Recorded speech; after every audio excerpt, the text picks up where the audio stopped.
님, 오늘 주신 이 귀한 수학에 감사드립니다. 모든 것이 당신의 은총입니다. 하나님 없이 능해신 한일 시험도 하나님 다신 막해가 없으나 유기 있는 시즌도 2022년 5월 17일 부산 해운대구에 사시는 박미경 집사님 59세은 거울 앞에 서서 울고 계셨습니다. 오른쪽 어깨가 너무 아파서 머리를 빗을 수조차 없었습니다. 50견이었습니다. 밤마다 통증 때문에 잠을 설쳤고 진통제 없이는 하루를 버틸 수 없었습니다. 물리치료를 6개월 받았지만 나아지지 않았습니다. 남편도 자식들도 지쳐갔습니다. 하나님, 왜 저를 이렇게 고통스럽게 하십니까? 그렇게 절규하던 어느 날 집사님은 작은 책 한 권을 발견했습니다. 교회 도서실에서 빌려온 성경 속 치유기도 책이었습니다. 그 책에는 이런 문장이 적혀 있었습니다. 예수님께서는 병든 자들에게 손을 얹으시며 치유하셨습니다. 당신도 아픈 부위에 손을 얹고 기도해 보십시오. 집사님은 반신반의하며 그날 밤부터 시작했습니다. 오른손을 왼쪽 어깨에 얹고 떨리는 목소리로 기도했습니다. 하나님, 이 어깨를 만져주세요. 첫날 아무 변화가 없었습니다. 둘째 날도 셋째 날도 마찬가지였습니다. 하지만 집사님은 포기하지 않았습니다. 매일 새벽 5시 어깨에 손을 얹고 기도했습니다. 그리고 14일째 되던 날 아침이었습니다. 집사님은 침대에서 일어나다가 깜짝 놀랐습니다. 어깨를 돌려보니 통증이 절반으로 줄어 있었습니다. 여보, 팔이 올라가요. 팔이 올라간다고요. 남편을 깨우며 소리쳤습니다. 한 달 후 집사님은 완전히 회복되었습니다. 6개월 동안 못했던 빨래도 청소도 요리도 다시 할 수 있게 되었습니다. 사랑하는 여러분, 이것이 바로 오늘 제가 나누고 싶은 이야기입니다. 아픈 부위에 손을 얹고 하나님께 기도하는 것. 이것은 단순한 종교의식이 아닙니다. 성경이 가르치는 믿음의 실천이며 하나님의 치유 능력을 경험하는 통로입니다. 혹시 여러분도 지금 어디가 아프십니까? 무릎이 아파서 계단을 오르내리기 힘드신가요? 허리 통증 때문에 밤에 잠을 설치시나요? 두통 때문에 진통제를 달고 사시나요? 당뇨나 고혈압 같은 만성질환으로 고생하고 계신가요? 오늘 이 시간 여러분께 성경이 가르치는 치유기도의 7가지 비밀을 나누겠습니다. 이것은 이론이 아닙니다. 수많은 분들이 실제로 경험한 하나님의 기적입니다. 마지막까지 집중해 주시기 바랍니다. 여러분의 삶에도 반드시 놀라운 일이 일어날 것입니다. 여러분, 혹시 성경에서 예수님께서 어떻게 사람들을 치유하셨는지 아십니까? 많은 경우 예수님은 병든 사람에게 손을 얹으셨습니다. 이것은 우연이 아닙니다. 손을 얹는 행위에는 깊은 영적 의미가 담겨 있습니다. 마가복음 6장 5절에서 6절을 보시겠습니까?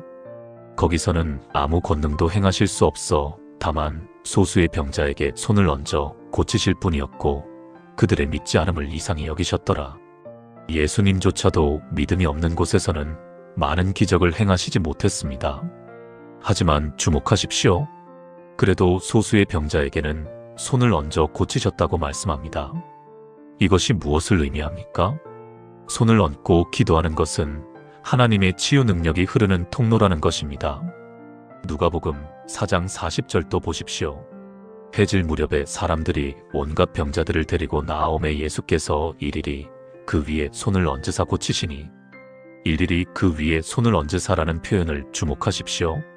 예수님은 멀리서 말씀만 하실 수도 있으셨습니다. 실제로 백부장의 하인이나 가나안 여인의 딸은 멀리서 말씀으로 고치셨습니다. 그런데 왜 많은 경우에 직접 손을 얹으셨을까요? 그것은 하나님의 사랑과 능력을 직접 전달하는 접촉점이 되기 때문입니다. 서울 송파구에 사시는 이정숙 권사님 62세의 이야기를 들려드리겠습니다. 권사님은 2020년부터 당뇨병을 앓고 계셨습니다.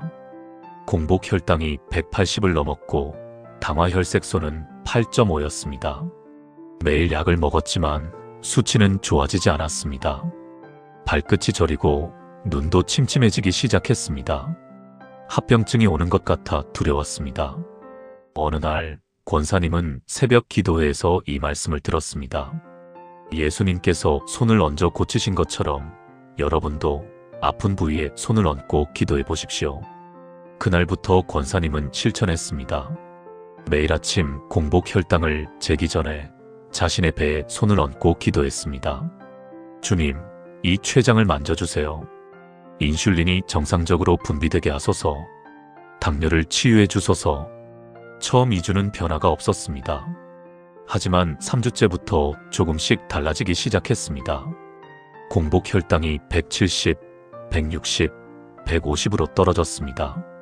한 달 반이 지나자 130대가 되었습니다. 3개월 후 병원에서 재검사를 받았습니다. 의사 선생님이 깜짝 놀라셨습니다. 권사님, 당화혈색소가 6.8로 떨어졌어요. 어떻게 하신 거예요? 권사님은 눈물을 흘리며 대답했습니다. 매일 손을 얹고 기도했습니다. 지금 권사님의 당뇨는 거의 정상 범위에 가깝게 관리되고 있습니다. 여러분, 이것이 성경이 가르치는 안수 기도의 능력입니다. 우리가 아픈 부위에 손을 얹고 기도할 때 하나님의 치유 능력이 흐릅니다. 이것은 미신이 아닙니다. 성경적 믿음의 실천입니다. 사랑하는 여러분, 지금 저와 함께 이렇게 기도해 보시겠습니까? 전능하신 하나님 아버지, 성경에서 예수님께서 손을 얹어 병자들을 고치신 것을 감사합니다. 오늘 저도 믿음으로 제 아픈 부위에 손을 얹습니다. 주님의 치유하시는 능력이 지금 이 손을 통해 흐르기를 간구합니다. 예수님께서 병든 자들을 고치신 것처럼 저도 주님의 치유를 경험하기를 원합니다. 이 기도를 주님께서 들어주실 것을 믿습니다. 예수님의 이름으로 기도합니다. 아멘. 이 기도를 매일 아침 고백해 보세요.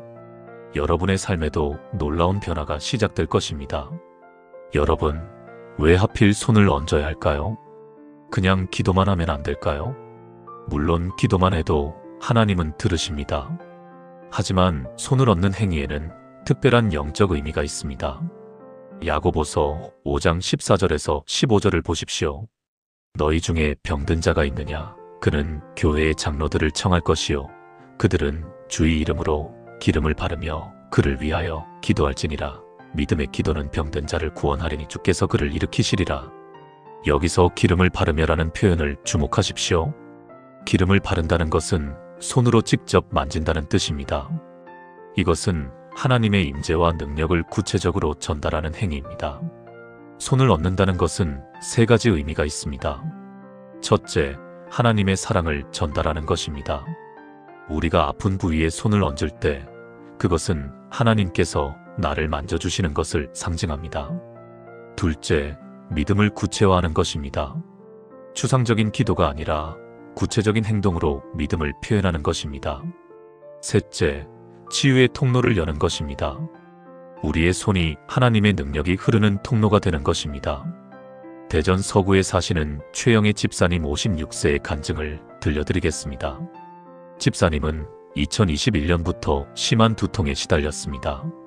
뒷머리가 쪼이는 듯한 긴장성 두통이었습니다. 스트레스를 받으면 더 심해졌고 심할 때는 구토까지 했습니다.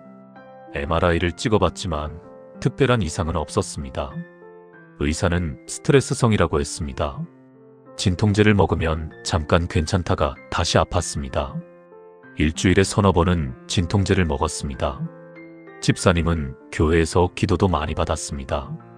하지만 두통은 계속되었습니다. 그러던 2023년 3월 집사님은 특별 새벽 기도에 참석했습니다.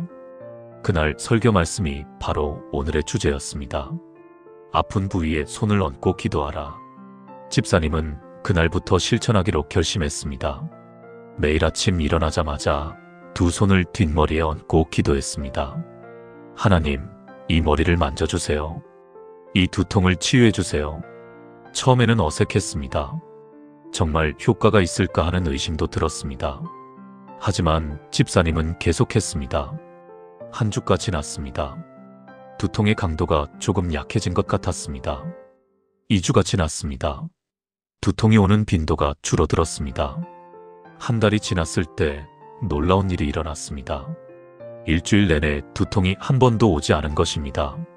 집사님은 너무 신기해서 일기장을 펼쳐봤습니다.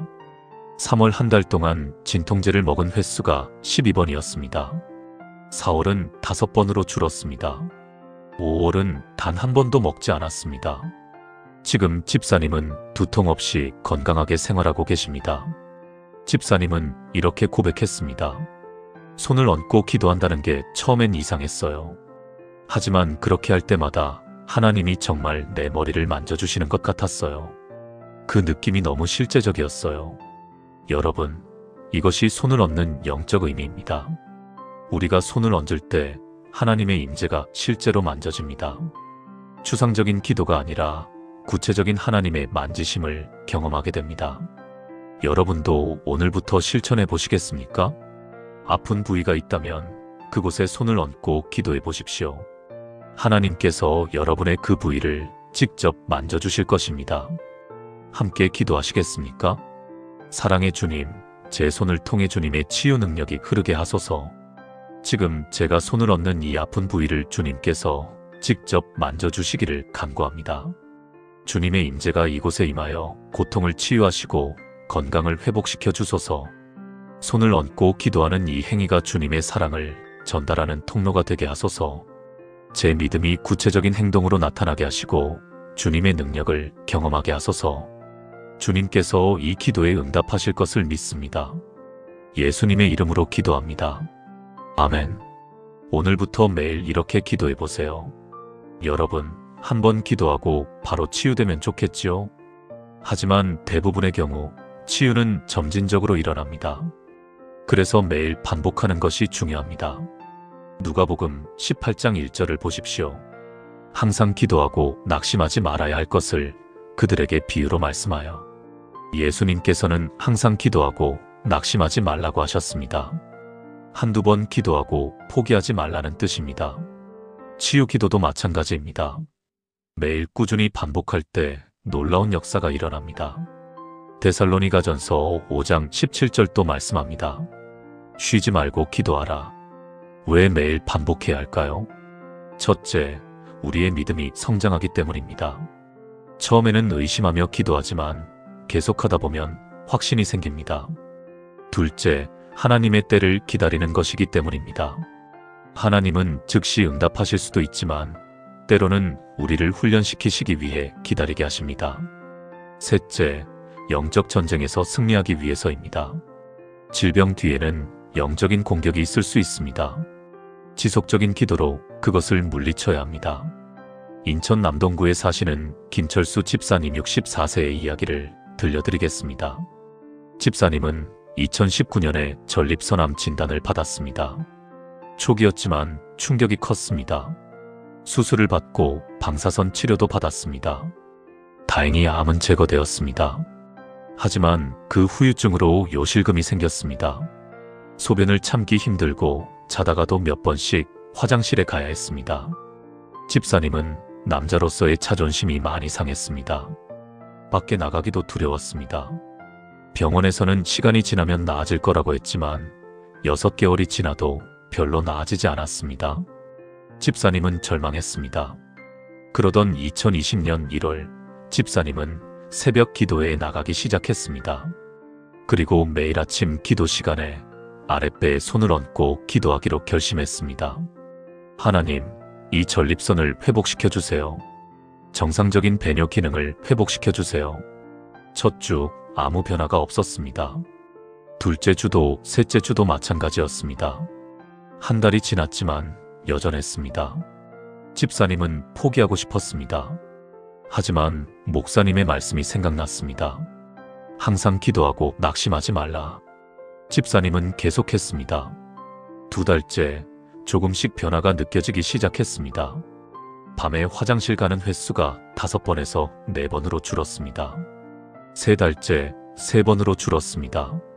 6달이 지났을 때 놀라운 일이 일어났습니다. 밤에 한두 번만 화장실에 가게 된 것입니다. 낮에도 소변을 잘 참을 수 있게 되었습니다. 1년 후 집사님은 거의 정상으로 회복되었습니다. 집사님은 눈물로 간증했습니다. 365일 단 하루도 빠짐없이 손을 얹고 기도했습니다. 처음 3개월은 정말 힘들었어요. 변화가 없으니까 포기하고 싶었어요. 하지만 계속했습니다. 그랬더니 하나님께서 응답하셨습니다. 여러분, 이것이 매일 반복하는 기도의 능력입니다. 한두 번 하고 포기하지 마십시오. 30일, 60일, 90일, 6개월, 1년이라도 계속하십시오. 하나님은 반드시 응답하십니다. 지금 여러분과 함께 이렇게 기도하겠습니다. 신실하신 하나님, 아버지, 쉬지 말고 기도하라는 말씀에 순종하기 원합니다. 오늘부터 매일 아픈 부위에 손을 얹고 기도하겠습니다. 한두 번 하고 포기하지 않겠습니다. 변화가 보이지 않아도 계속하겠습니다. 주님께서 정하신 때에 반드시 치유해 주실 것을 믿습니다. 인내하며 기도하는 믿음을 주소서. 낙심하지 않고 끝까지 나아가게 하소서.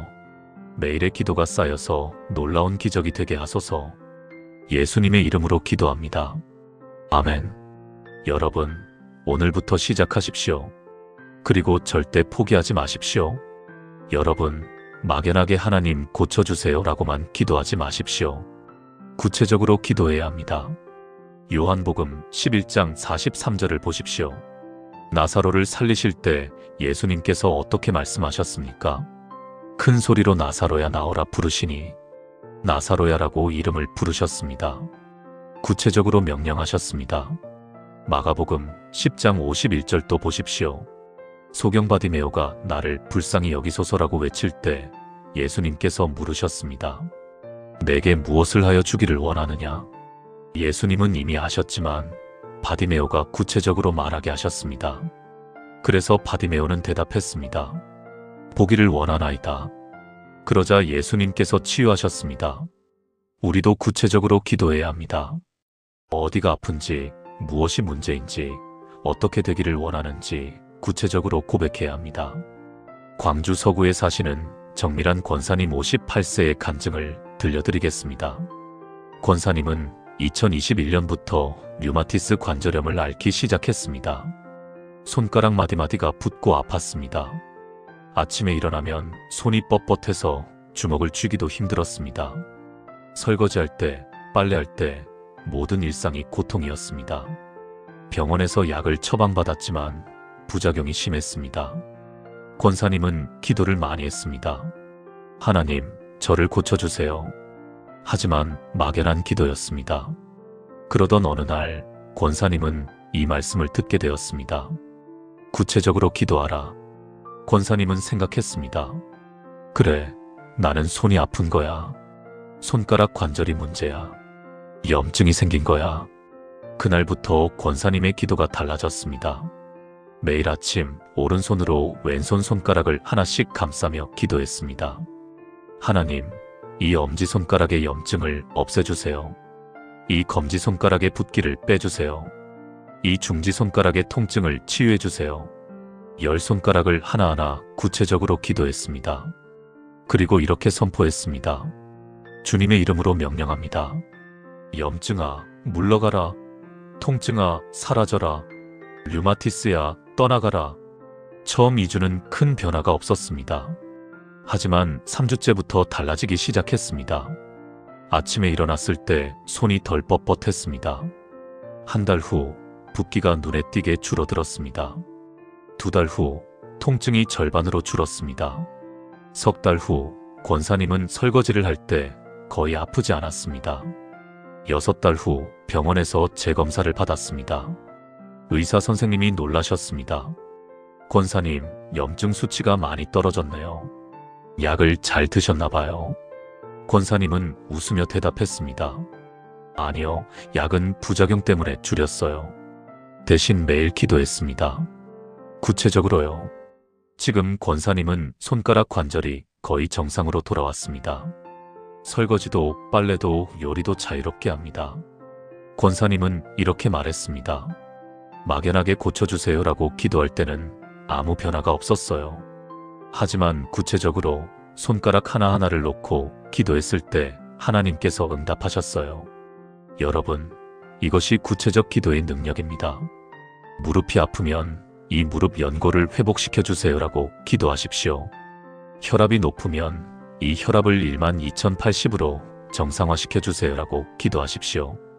당뇨가 있으면 이 혈당을 100으로 낮춰주세요라고 기도하십시오. 구체적으로 기도할 때 하나님께서 구체적으로 응답하십니다. 함께 이렇게 기도해 보시겠습니까? 전능하신 하나님 아버지, 막연한 기도가 아니라 구체적으로 기도하기 원합니다.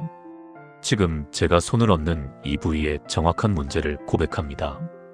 각자 자신의 아픈 부위와 증상을 구체적으로 고백하십시오.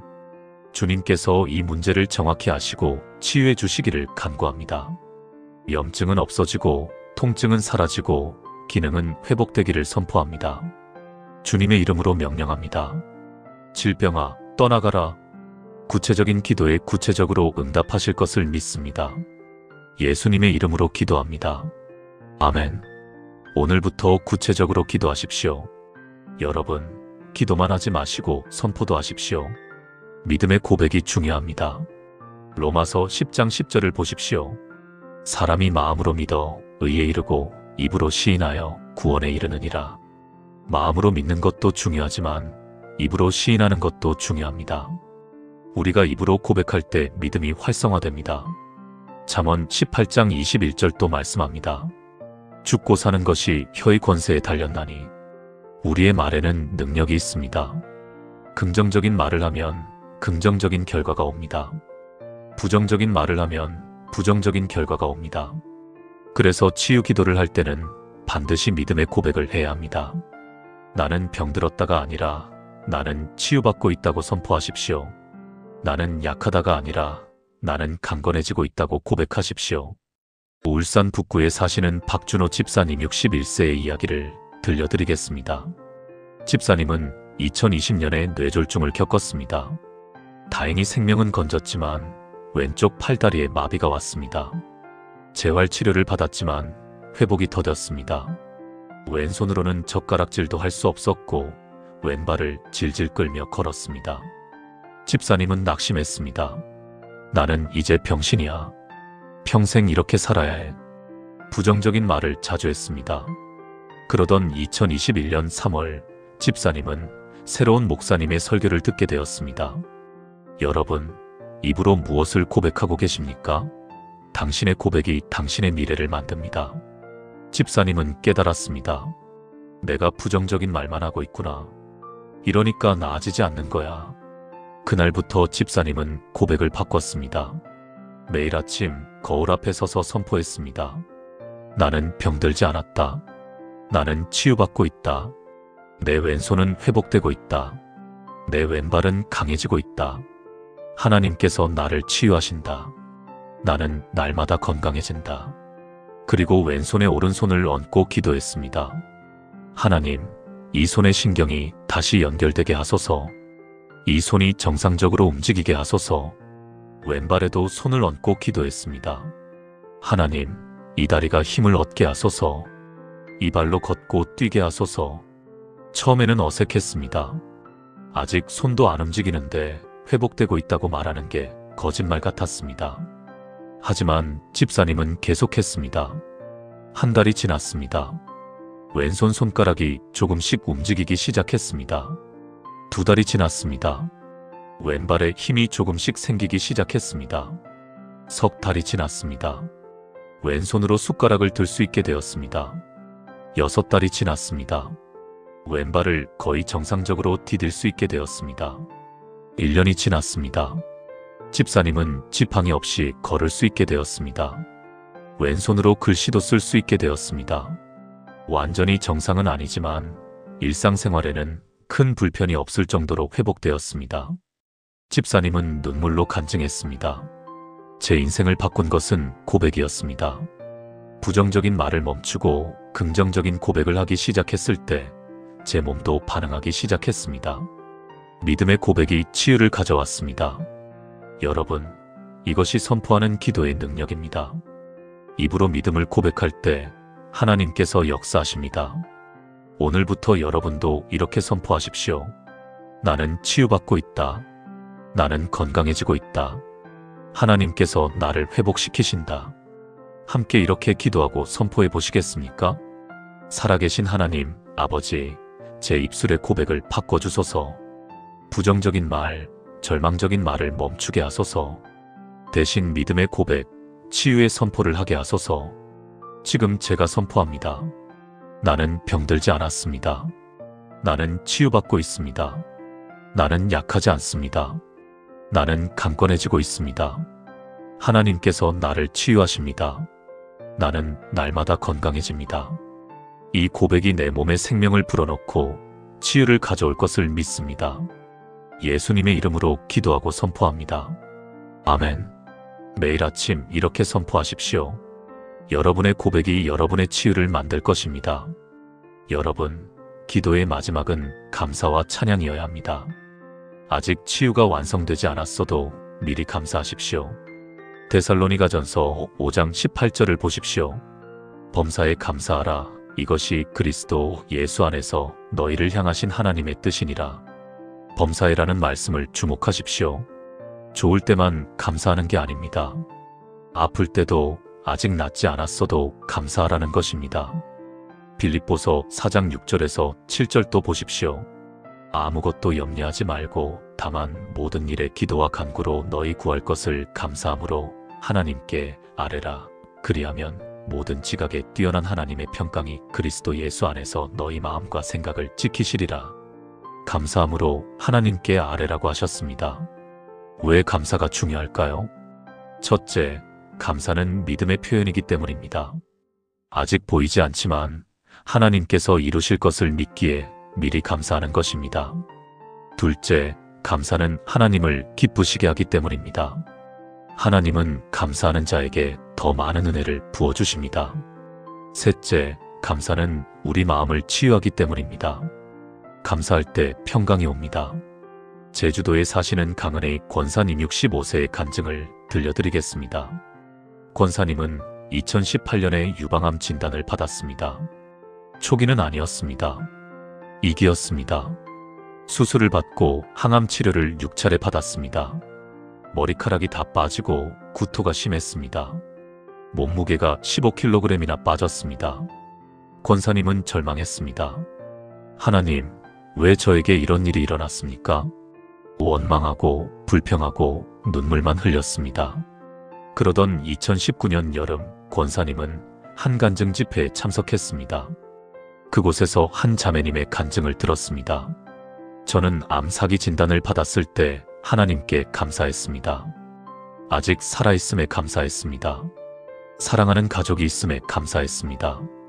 그리고 매일 제 가슴에 손을 얹고 기도하며 감사했습니다. 그랬더니 하나님께서 치유하셨습니다. 권사님은 큰 충격을 받았습니다. 그래, 나는 불평만 했구나. 감사를 잊었구나. 그날부터 권사님의 기도가 달라졌습니다. 매일 아침 수술한 가슴에 손을 얹고 기도했습니다.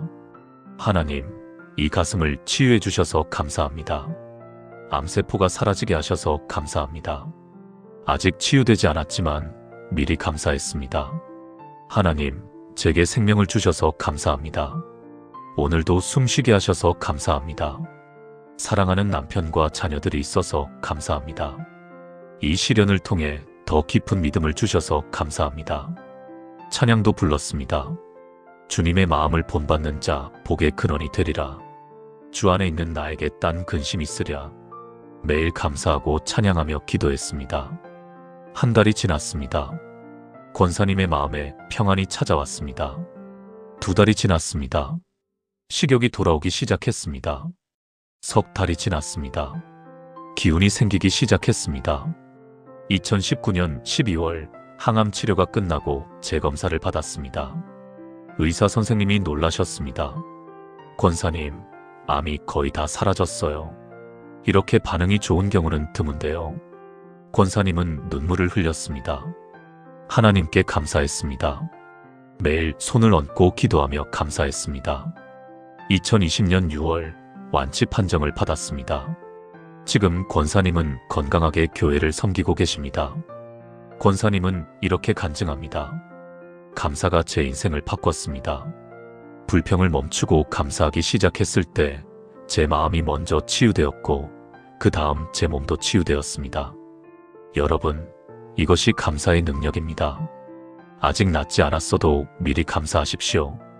하나님께서 치유하실 것을 믿고 미리 찬양하십시오.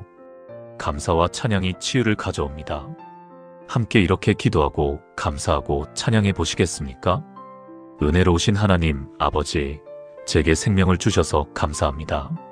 오늘도 숨쉬게 하시고 살아있게 하셔서 감사합니다. 이 질병도 주님의 섭리 가운데 있음을 믿고 감사합니다. 주님께서 저를 치유하실 것을 믿고 미리 감사드립니다. 암세포가 사라지게 하시고 염증이 없어지게 하시고 통증이 멈추게 하실 것을 믿고 감사합니다. 이 아픈 부위가 회복될 것을 믿고 찬양합니다. 할렐루야! 주님께서 치유하십니다. 감사와 찬양으로 주님의 치유를 받아들입니다.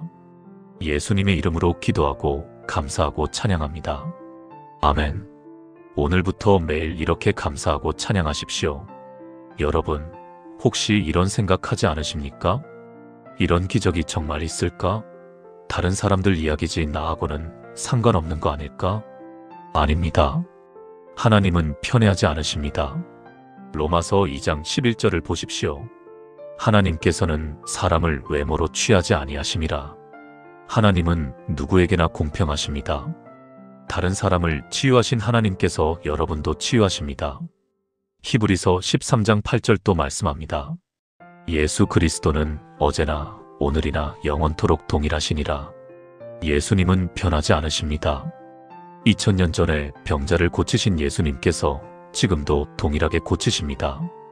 그래서 다른 사람들의 간증을 듣는 것이 중요합니다. 그들의 간증이 우리의 믿음을 키워줍니다. 전남 목포에 사시는 이순자 권사님 68세의 마지막 간증을 들려드리겠습니다. 권사님은 2017년부터 파킨슨병 초기 증상을 보이기 시작했습니다. 손이 미세하게 떨리고 걸음걸이가 느려졌습니다. 병원에서는 파킨슨병 가능성이 있다고 했습니다. 아직 확진은 아니지만 진행될 가능성이 높다고 했습니다. 권사님은 공포에 떨었습니다. 파킨슨병은 점점 악화되어 결국 움직이지 못하게 된다는 걸 알고 있었습니다. 하나님, 제가 무슨 죄를 지었기에 이런 병이 옵니까? 절망했습니다.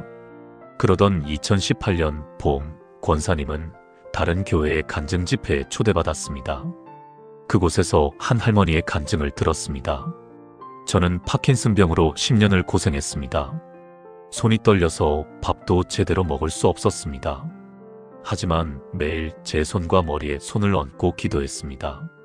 3년이 걸렸지만 하나님께서 치유하셨습니다. 지금은 손떨림이 거의 없습니다. 권사님은 큰 충격을 받았습니다. 파킨슨병도 고칠 수 있구나. 하나님께서 정말 고치실 수 있구나. 간증 집회가 끝나고 권사님은 그 할머니에게 달려갔습니다. 할머니, 어떻게 기도하셨어요? 저도 좀 가르쳐 주세요. 할머니는 친절하게 알려주었습니다. 매일 아침 일어나자마자 떨리는 손에 다른 손을 얹고 기도하세요. 하나님, 이 손의 떨림을 멈춰주세요. 이 신경을 회복시켜주세요. 그리고 머리에도 손을 얹고 기도하세요. 이 뇌의 도파민이 정상적으로 분비되게 하소서. 구체적으로 매일 감사하며 기도하세요. 권사님은 그날부터 시작했습니다. 매일 새벽 5시에 일어나 기도했습니다. 떨리는 오른손을 왼손으로 감싸며 기도했습니다. 하나님, 이 손의 떨림을 멈춰주세요. 머리에도 손을 얹고 기도했습니다. 이 뇌를 회복시켜주세요. 도파민이 정상적으로 나오게 하소서. 그리고 미리 감사했습니다. 주님께서 저를 치유하실 것을 믿고 감사합니다. 한 달이 지났습니다. 손 떨림은 그대로였습니다. 하지만 권사님은 계속했습니다. 석 달이 지났습니다. 떨림이 조금 줄어든 것 같았습니다.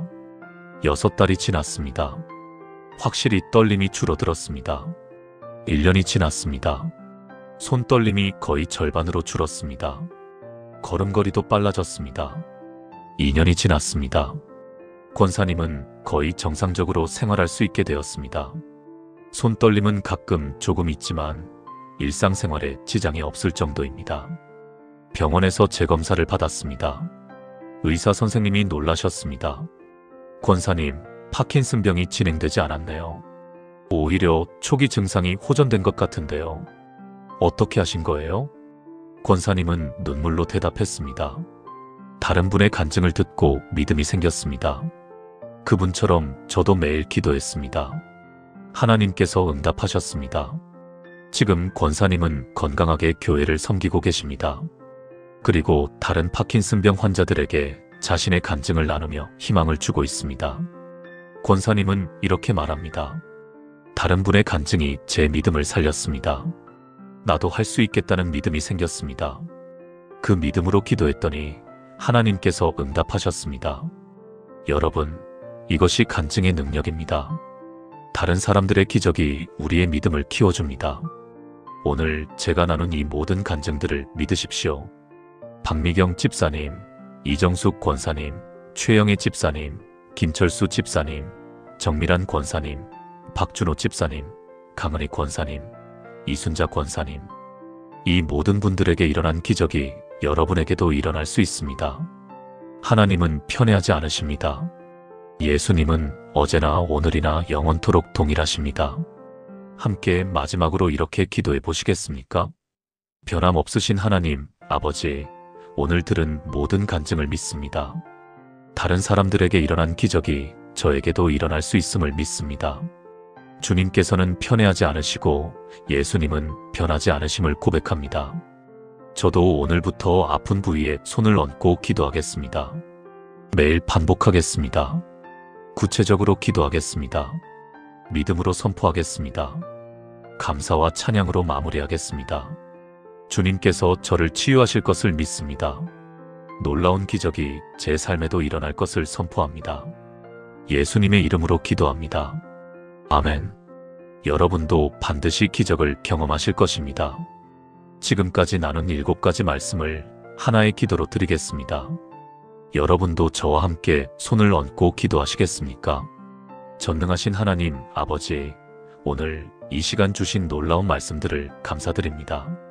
성경 속 안수 기도의 권능을 깨닫게 하시고 손을 얹는 영적 의미를 알게 하시고 매일 반복하는 기도의 능력을 믿게 하시고 구체적으로 기도하는 방법을 가르치시고 믿음으로 선포하는 고백의 중요성을 일깨우시고 감사와 찬양으로 마무리하는 지혜를 주시고 다른 사람들의 간증을 통해 믿음을 키워주셔서 감사합니다. 저는 지금 고백합니다.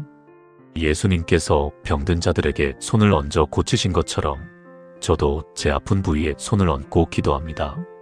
주님의 치유하시는 능력이 이 손을 통해 흐르기를 간구합니다. 이 아픈 부위를 주님께서 직접 만져주시고 치유의 능력을 부어주소서. 오늘부터 매일 아침 이 기도를 반복하겠습니다. 한두 번 하고 포기하지 않겠습니다. 30일, 60일, 90일, 1년이라도 쉬지 않고 기도하겠습니다. 주님께서 정하신 때에 반드시 응답하실 것을 믿습니다. 구체적으로 기도하겠습니다. 막연하게 고쳐주세요가 아니라 정확히 어디가 무엇이 어떻게 되기를 원하는지 고백하겠습니다. 염증은 없어지고 통증은 사라지고 기능은 회복되기를 주님의 이름으로 명령합니다. 질병아, 떠나가라. 고통아, 물러가라. 저는 치유받고 있습니다. 저는 건강해지고 있습니다. 하나님께서 저를 회복시키십니다. 저는 날마다 강건해집니다. 주님께 감사드립니다. 아직 완전히 낫지 않았어도 미리 감사합니다. 주님께서 치유하실 것을 믿고 찬양합니다. 할렐루야! 주님께서 치유하십니다. 다른 사람들에게 일어난 기적이 저에게도 일어날 것을 믿습니다. 주님은 편애하지 않으시고 예수님은 변하지 않으십니다. 오늘부터 제 삶에 놀라운 기적이 시작될 것을 선포합니다. 이 모든 기도와 고백과 선포가 주님께서 들으시고 응답하실 것을 확신합니다. 살아계신 예수 그리스도의 이름으로 기도합니다. 아멘. 사랑하는 여러분, 지금까지 아픈 부위에 손을 얹고 하나님께 매일 이렇게 기도하는 7가지 비밀을 나누었습니다. 첫째, 성경 속 안수 기도의 권능을 알아야 합니다.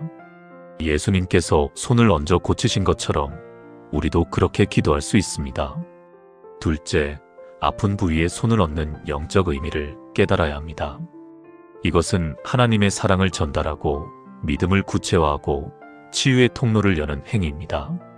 셋째, 매일 반복하는 기도의 능력을 믿어야 합니다.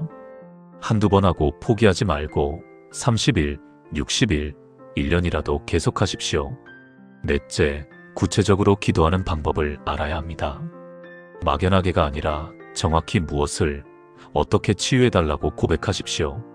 다섯째, 믿음으로 선포하는 치유의 고백을 해야 합니다. 나는 치유받고 있다. 나는 건강해지고 있다고 입으로 선포하십시오. 여섯째, 감사와 찬양으로 마무리해야 합니다. 아직 낫지 않았어도 미리 감사하고 찬양하십시오. 일곱째, 기적을 경험한 사람들의 간증을 믿어야 합니다. 하나님은 편애하지 않으시고 예수님은 변하지 않으십니다. 여러분, 오늘 이 말씀이 단순한 정보로 끝나지 않기를 바랍니다. 오늘 밤부터, 아니 지금 당장 시작하십시오.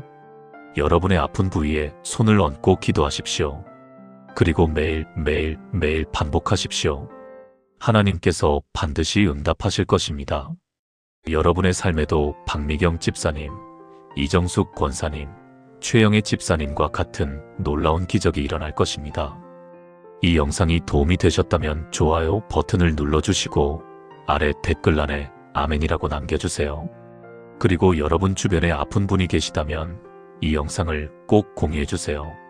더 많은 분들이 하나님의 치유를 경험할 수 있도록 함께 나눠주시기 바랍니다. 구독과 알림 설정도 부탁드립니다. 여러분의 삶에 하나님의 치유와 회복이 넘쳐나기를 축복합니다.